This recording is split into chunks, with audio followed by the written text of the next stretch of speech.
Hola, ¿qué tal? A quienes nos ven, a quienes nos escuchan a través de estos ejercicios de información y de comunicación. Estamos en esta ocasión, en este esfuerzo de El Sol de Chilpancingo, con un invitado muy especial a quien le agradecemos estos minutos en medio de actividades muy importantes, Pablo Amílcar Sandoval. Gracias por estar aquí con nosotros. Pico, gracias por esta oportunidad de platicar contigo y con también todo el auditorio, la audiencia de El Sol de Chilpancingo. Muchas actividades, muchos temas, pero yo creo que es importante primero conocer quién es Pablo Sandoval. Lo hemos visto a partir de las responsabilidades, de los cargos, de muchas cosas, pero ¿cuál es su origen? ¿Dónde nace? ¿Dónde estudia? ¿Cómo es que llega hasta este punto Pablo Sandoval? Híjole, pues son historias de vida largas, obviamente.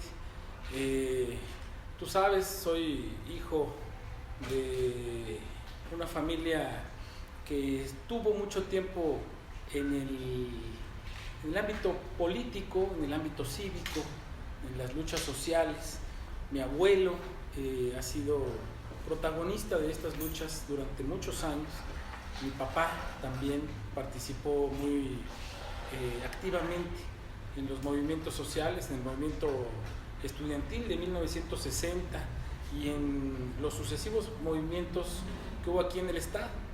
Y en los 70, en esa década que fue muy intensa por la persecución que hubo, digamos, hacia toda la lucha social que se había desprendido de la movilización estudiantil en los 60, fue cuando nacimos nosotros aquí. Mi familia vivía en Acapulco, mi padre era líder en el movimiento, en el Partido Comunista Mexicano entonces, y hubo una frase que le lanzó el entonces gobernador Figueroa, que era entierro, destierro o encierro, ¿no? Y esta condena prácticamente y las amenazas a su familia lo obligaron a sacarnos del estado, a su familia. Mi mamá estaba a punto de dar a luz y yo por ese motivo nací en la Ciudad de México de manera coyuntural. Digo que soy un guerrerense nacido en el exilio y obviamente parafraseando a Chabela Vargas, que dice que los mexicanos nacen donde nos da nuestra gana. El guerrerense es igual. Así mismo. Dice la Constitución que son guerrerenses por nacimiento todos los hijos de padre o madre guerrerense, así es que yo me reivindico guerrerense por nacimiento. ¿Cómo es esta infancia y esta adolescencia en estas condiciones? Seguramente desde muy pequeño hubo la oportunidad de darse cuenta de que quizá era una familia con actividades distintas a las acostumbradas, con condiciones y con circunstancias que a lo mejor los otros compañeros de la primaria o de la secundaria a lo mejor no tenían. Completamente. De hecho, yo recuerdo muy bien que cuando nos preguntaban a qué se dedicaban los papás, ¿sí? ¿No? En la primaria. Uno doctor, uno... Sí, unos eran doctores, otros eran ingenieros, arquitectos. Y yo la verdad es que me preguntaba qué era mi papá, ¿no? Siempre lo había visto en los movimientos, sí. Lo había visto en sus actividades en el sindicato universitario, lo había visto siendo candidato. Y yo recuerdo mucho una frase que me recuerdan ahora mi mamá. Me dice, yo respondí en una clase, mi papá es preso político libertado. Porque en las manifestaciones a las que íbamos esa era la conciencia lo que entonces quedaba. Yo, como era pues unas manifestaciones muy grandes, yo decía, pues eso es, a lo que se dedica es pero pues era yo un niño. Fíjate que yo empecé a estudiar en la primaria a los 3 años. Mi mamá nos enseñó a leer desde muy niños. Mi mamá es maestra de primaria, ella siempre se define así. Y entonces nos metió, digamos, después de habernos enseñado a leer, a la primaria. Y entonces empezamos a tener esta interacción con niños más grandes. Y ya siendo muy pequeños, mi hermana y yo, pues era complicado saber todas estas definiciones que ya niños más grandes ya tienen, ¿no? ¿A qué se dedican tus padres? ¿Quiénes son? Etcétera. Pero ¿cómo se da, digamos, ya en el momento de la toma de conciencia? Porque hay quienes hablan de que cuando se crece en un escenario, digamos, con una actividad tan particular, hay dos opciones. o uno la ama y le apasiona y se involucra y se vuelve de alguna manera el seguimiento a esta, o de plano dice, no lo vuelvo a hacer y no lo vuelvo a ver, porque llega a ver uno a veces la parte oscura, la parte difícil, la parte complicada, claro. Y dice, repetir esto no lo hago. Pero también está la otra parte donde a lo mejor uno encuentra y dice, es lo que he vivido toda la vida. Claro. ¿En qué momento se da esta toma de conciencia y en qué momento Pablo, Irma, ahí dicen, es lo que nos gusta la actividad y a lo mejor no otro tipo de cosas? Fíjate que es muy complicado la respuesta, pero yo, por ejemplo, en algún momento me gustaron mucho las matemáticas, ¿no? Y de pronto estaba estudiando en la prepa y dije, yo me voy a dedicar a esto, las matemáticas. Se acabó la grilla y se acabó la política. Entonces, pero finalmente uno también lo educa el ejemplo, y uno lo educa, digamos, las enseñanzas, las vivencias que tiene. Y muy pronto esas vivencias pues, nos fueron jalando, a mí en lo particular, pues te empiezan a hacer como el gusanito, voltear, pues, ¿no? llamar la atención.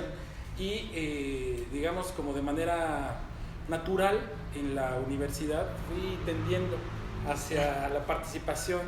Me acuerdo mucho que mi mamá fue la que me dijo en alguna ocasión que no tenía que obedecer. Eso me dejó muy marcado. Y yo le decía, ¿cómo? Que sea nada más a mí. No, ni siquiera. De hecho, lo que me dijo es, aunque yo te diga, aunque tu papá te diga, aunque el que sea, tus maestros te digan, si tú crees que no, no. Y si tú crees que sí está bien lo que estás diciendo, y si crees que tienes razón, sostente. No importa quién se ponga enfrente. Y para mí fue todo un descubrimiento el hecho de que mi mamá me estaba invitando a no obedecer. Y entonces, eso, por ejemplo, decía, si tú ves que está pasando algo malo, haz algo. ¿Cómo fue Pablo en la universidad, en los tiempos de la preparatoria? Tranquilo, muy estudioso, reventado. ¿Cómo fue esta parte? Porque creo que también de repente marca mucho, ¿no? El cómo es uno en ese momento y de repente ciertas cosas que lo hacen a uno ubicar, entender, ir cubriendo estas etapas. Fíjate que sí, yo creo que tuve de todo. Primero, rebeldón. En la prepa, pues sí, digo que descubrí todo un mundo. Yo estudié en el CCH Sur, en la Ciudad de México, y era todo un mundo de aprendizaje que tenía un método que se decía aprender a aprender. Ese era el lema. Y aprendí, por ejemplo, matemáticas, aprendí historia, aprendí química, física, me acuerdo, y fue algún descubrimiento porque en la educación formal, digamos, tradicional, sí, no te explican. Es una memorización más que un aprendizaje. Exacto, y acá te decían, tienes que entender. Y para mí fue así todo un descubrimiento y me gustó. Entonces, en el CCH yo iba con promedio de 10. Y entonces, pero después, ¿no? En la universidad, aunque me fue muy bien también en la carrera, en las calificaciones, digamos, pues ya empiezas con muchas más interacciones sociales, etcétera. Y en la universidad, por ejemplo, entré a un grupo estudiantil, ¿no? Y empecé a hacer, me decían, ¿por qué si tú eres estudiante de excelencia te metes a la grilla? ¿No? Y yo decía, justo porque me decían, hay puros fósiles. Y yo decía, justo lo que tenemos que hacer es todos los demás entrar. Porque si no, nada más va a haber una clase de estudiantes, tenemos que entrar todos. Y entonces empecé a participar, empecé a hacer actividades dentro de la universidad, fui consejero, representante de los alumnos, eso me ayudó mucho a interactuar con más y a aprender también. Aprendí de legislación universitaria, aprendí de las discusiones de los órganos colegiados, las discusiones con el director y con los consejeros, en fin, fue toda una experiencia. Apasionado de los Pumas en la UNAM, supongo. No, claro, soy Puma, desde que nací en la cuna. ¿Fútbol o fútbol americano? Fútbol, fíjate que jugué incluso en los Pumas, estuve en las fuerzas básicas. Y así es, y tuve también la oportunidad de estar haciendo karate-do en la selección de la UNAM, yendo a los Juegos Nacionales. O sea que es bueno para no. para la defensa. Fíjate que se aprenden muchas cosas. Yo quiero decir disciplina, que en el principio yo entrené fuera de la UNAM, okay, y me dieron así mis grados y todo. Y cuando llegué a Budo UNAM, así se llama la escuela, digamos, aprendí que todo lo que había aprendido estaba mal, ¿no? Aprendí que era una disciplina, aprendí que... ¿Qué grado alcanzó? Una filosofía. Pues la verdad es que no quiero presumir, pero estuve, digamos, en muchos años. De hecho, yo creo que fue en el deporte que más años duré, en el karate-do. Y te digo, aprendes filosofía. Eso es algo riquísimo. Por ejemplo, disciplina y una cosa que es muy importante, que es tolerancia a la frustración. Porque puedes ganar, puedes perder. Y es difícil asimilar. Y no te puedes frustrar por ello. ¿Dónde son más duros los golpes? ¿En la política o en el karate? En la política. Definitivamente en la política. Y además, porque en el karate hay deportivismo y además hay méritos. ¿Hay en la política? En la política pues hay de todo. Es decir, hace rato tuve una reunión con deportistas y me decían ellos, es que en la administración debería ser como en los deportes, que por méritos vas avanzando y entonces el más capaz es el que llega a ser director. Sí. Y yo decía, tienen razón, ¿no? En el deporte los méritos son lo que te va empujando y lo que no, pues está fuera de las reglas, ¿no? Del deportivismo, de ese espíritu que te da el deporte. Tendría que aprenderse más en la política del deporte. Mucho más. ¿Cómo han sido estos 6, 7 años últimos de Pablo? En el sentido de que hasta 2015 poca gente lo ubicaba, quizás solamente el círculo cercano, algunos amigos y todo eso, pero en 2015 Pablo Sandoval decide irrumpir, decide aceptar una candidatura. En aquel momento muchos le daban pocas esperanzas seguramente, y hay quien decía, bueno, es un movimiento que apenas va surgiendo, porque todavía esta gran parte de la izquierda estaba en el PRD, muy pocos se habían desprendido a Morena, no había la confianza, y pasar de ese momento, decir, híjole, pues voy y aviento el reto, asumo con las posibilidades limitadas, hay que decirlo en aquel momento, a ser hoy Pablo uno de los personajes más importantes de la vida pública política en el Estado, haber sido diputado, haber sido delegado, haber sido ya candidato, dirigente del partido. Han sido 6, 7 años completamente extremos. Sí, ha sido una vorágine, digo yo. Sí. Es la intensidad de la actividad pública, la actividad política es muy importante. Y en efecto, pues 2015 no solamente estaba surgiendo Morena, sino que había una coyuntura social muy fuerte, que acaban de pasar la desaparición de los 43 estudiantes de Ayotzinapa. Y entonces el gran movimiento social que es Morena estaba diciendo que no hubieran elecciones. Comenzaban los casos de corrupción a nivel nacional. Exacto. Digamos, comenzaba a amalgamarse o aglutinarse todo esto. Claro, y yo digo que uno de los méritos de ese movimiento social que se desató es que evidenció estos casos de colusión, de corrupción, de vínculos entre el crimen y la política. Entonces, y yo digo que eso fracturó el sistema priista. Entonces, ahora, en ese momento, lo que ocurrió es que muchos de los que estaban en Morena decían que no hay elecciones. Sí. Y entonces nos fue muy difícil, ¿no?, retomar, digamos, la voluntad de muchos para participar, porque se perdía de vista en ese momento, en medio de esa crisis, que se necesitaba dar un paso, que era obtener el registro de Morena aquí en Guerrero para competir en el 2017. Es decir, era un plan a largo plazo, no era un tema quizá tan inmediato. Pero además hay otra cosa, Pico, yo te lo quiero decir como más personalmente, que es, yo crecí viendo a mi papá ser candidato del Partido Comunista en esas adversidades Mexicano, con muchas más adversidades. Y entonces, ahora que lo reflexiono de adulto, pienso, pues mi papá sabía que íbamos a perder. Íbamos porque toda la familia estábamos en la campaña. Vendía el coche, hipotecaba la casa, pedía préstamos y hacíamos una campaña. Y se iba avanzando. Y poco a poco se iban obteniendo más espacios y se lograba más. Y yo digo que iban como sembrando banderas, ¿no? Llegamos hasta aquí, entonces a la siguiente llegamos más adelante. Y eso me animó mucho, porque dije, esas son las luchas que tenemos que dar. Y yo dije, vamos a ir a sembrar una bandera. Y en efecto, fue una elección difícil, fue un momento complicado, pero avanzamos. Un aprendizaje seguramente muy importante en todos los sentidos. Así es, y pues son complicaciones importantes, te digo, son momentos históricos difíciles, pero se logró el objetivo. Y después me tocó ser presidente de Morena y ya tener unas condiciones distintas para construir, por ejemplo, la estructura y construir las condiciones que nos llevaron hacia la otra cita, ¿verdad? ¿Por qué comprar boleto para la rifa del Tigre? Es una pregunta muy difícil. No creo que sea un demérito el tema de esa rifa que dices.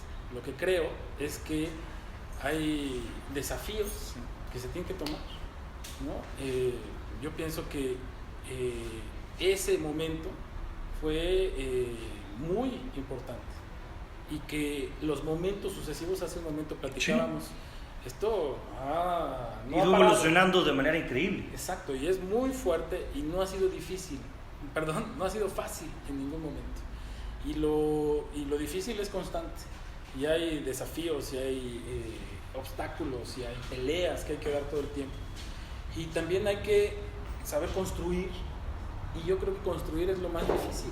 O sea, destruir es muy fácil, pero ir construyendo este proyecto del Movimiento de Regeneración Nacional ha sido complicado. Guerrero es un estado bronco históricamente. ¿Por qué atreverse o por qué pensar, digamos, en este tema?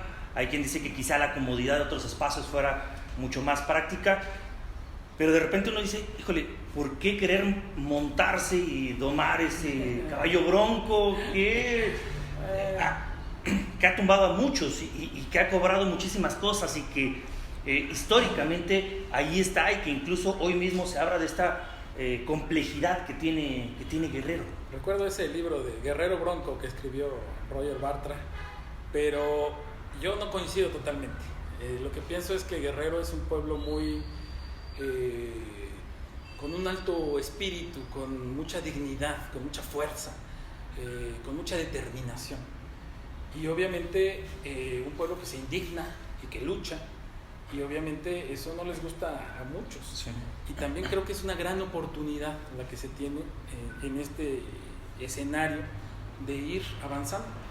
Y tenemos problemas gravísimos. Sí. Estamos en los últimos lugares en muchas de las mediciones, pero esto no implica, y como en 2015 no lo implicó, que podamos olvidarnos de nuestro estado y decir a ver qué pasa en unos años. En realidad lo que tenemos que hacer es tomar ese desafío y empezar a corregir muchos de los atrasos que tenemos en el estado. Y creo que pues eso es lo que se ha ido construyendo. Yo afirmo que esta cuarta transformación es eso, ir mejorando las condiciones de vida concretas de la gente. ¿Cómo hacer o bajo qué esquema definir quién puede encabezar esta transformación? Hay varios personajes, hay muchos liderazgos a nivel local, cada uno distinto, y quizás sea un ejercicio interesante porque los perfiles que hay de hombres y de mujeres son en muchos casos completamente distintos. ¿Cómo elegir el mejor perfil para poder encabezar ese gran esfuerzo que se requiere? ¿Cuáles serían las cualidades que se necesitan? Una cosa es ser popular, otra cosa es ser exitoso, una cosa es ser experimentado. ¿Cuál sería el principal elemento para determinar esta persona puede ser la responsable de encabezar este proyecto? Pues mira, yo pienso que primero esto es un proyecto, esto es un proceso de transformación, y justo debe haber un programa, principios, propuestas que deben definir cómo va a ser esta transformación. Y después, quien sea el que lo encabece, será secundario. Si logramos definir esas grandes tareas de transformación que se tienen en concreto. Y digamos, podremos ya ir viendo las responsabilidades de las personas. Pero haciendo un símil con el tema del deporte, no siempre se cumplen las reglas, y menos en la política. Bueno, pero yo digo que una vez que se establezcan esas reglas, hay que acatarlas. Hay que atenerse. El problema es si no se establecen ni siquiera esas reglas. Que se establezcan cuáles son esos principios, que se establezcan cuáles son los proyectos. Y en la definición yo creo que habrá forma de solucionarlo. Nuestro estatuto prevé que habrá encuestas, por ejemplo, ¿no? Y eso nos dará una guía. Yo lo que afirmo es que pues hay mucho que se tiene que valorar, ¿no? Y una de esas cosas, creo yo, es la honestidad y la posibilidad de ser consistente con los principios que hemos trazado en el proyecto, ¿no? Dice, nuestro presidente lo resume muy fuertemente en esos tres que decía: no robar, no mentir y no traicionar al pueblo. Y esa tendría que ser el primer filtro, el primer estatuto, el primer requisito. Pero si tú te das cuenta, tenemos todos estatutos, pero además el proyecto de nación, y tenemos guías y documentos que nos dicen qué es lo que vamos a proponer. No estamos hablando de cosas abstractas. ¿Qué significa esa no mentir, no robar, ¿no? Pues estamos planteándonos la renovación de la vida pública, tener una alta moral, una alta ética en la vida pública. Y por eso yo creo que una de las principales cualidades tiene que ser esa ética. Esa parte de la honestidad, de la ética, esa tiene que ser, digamos, la condicionante general. Yo creo que es una de las principales características, pero también, obviamente, hay muchas otras, ¿no? Yo digo, la consistencia en este trabajo, pues, que se ha venido haciendo por la Cuarta Transformación, en fin, y yo te insisto, pero lo principal será saber cuál es nuestro programa, cuáles son las metas que tenemos, las acciones que estamos proponiendo, y lo demás será lo secundario. Viene la final del torneo, habrá la posibilidad de pensar en distintos rivales, y ¿está listo Pablo para enfrentar, para llegar a la final, para alzarse con el título? Siempre listo, así es una frase que decía mi papá. Decía que era una frase de los Boy Scouts, pero que teníamos que aplicarla en todos lados, que hay que estar listo. No siempre se está preparado, pero listo hay que estar. Conforme vaya avanzando todo esto, los rivales van a ser más difíciles, las peleas cada vez más intensas. ¿Está preparado para todo esto? Mira, yo creo que no es una cuestión de improvisación, ¿no? Que pues vamos a ir avanzando y que también se va a ir evaluando todo eso. Yo creo que estos 5 años que tú narras pues han sido muy intensos, y obviamente los procesos de aprendizaje son muy fuertes, y yo también confío en que vamos a tener compañeros, vamos a tener un equipo, vamos a tener unidad en este proyecto, y que vamos a sacar adelante la Cuarta Transformación en todo el país, pero específicamente también en México. ¿Sin esta unidad es posible? Yo creo, te digo que es un proceso social. La Cuarta Transformación no es un proyecto de una sola persona. Evidentemente nuestro presidente está muy dignamente encabezando todo esto, pero asimismo en los diversos ámbitos, sí, ¿no? Hay posibilidad de empujar este gran proyecto porque hay mucha gente que lo está respaldando. Entonces yo digo que no es la individualidad, sino precisamente lo colectivo lo que enriquece este proyecto. Pues Pablo, agradecer por estos minutos, agradecerles a quienes nos han visto, y ojalá tengamos la oportunidad más adelante de poder ir platicando sobre algunos otros temas, sobre situaciones mucho más específicas, entender también que la legislación es complicada, no se pueden muchos temas, manejarlos hasta ciertos momentos, pero creo que es importante conocer más allá del ámbito público, político, también a las personas, los personajes, la visión, las ideas, y bueno, pues parte de anécdotas y de historias. Así es, te agradezco mucho, Pico, agradezco mucho esta oportunidad de platicar con el medio, de platicar contigo y de tener estas aproximaciones. Tienes razón, estos tiempos son difíciles, sí, por las cuestiones legales, pero ya tendremos oportunidad de hablar, ojalá, nuevamente. Pablo, agradecer. Muchas gracias. Y un saludo a todos los que nos siguieron y estén al pendiente de más información y de más cosas. Un saludo a todos.